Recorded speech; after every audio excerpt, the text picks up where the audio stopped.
Hello lovely people, welcome to Quick Guide. In today's video, I am going to show you how can you add music into your Snapchat. So without any further ado, let's dive right into this exciting video. Step 1. Open your Snapchat app. Firstly, you just simply have to open your Snapchat app.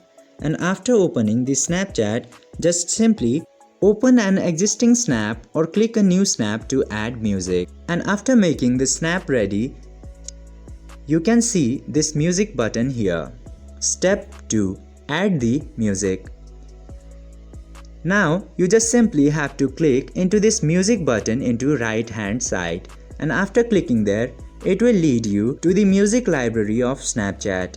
You can get varieties of music here. You just have to choose the music that you want, and if you don't find, you can also use the search option. And after selecting the right music for you, Snapchat will give the option to customize the music even more. After doing this, you have successfully added music into your snap. I hope this video was helpful for you. If yes, don't forget to like, share and subscribe to the channel to never miss another update. Thank you for watching.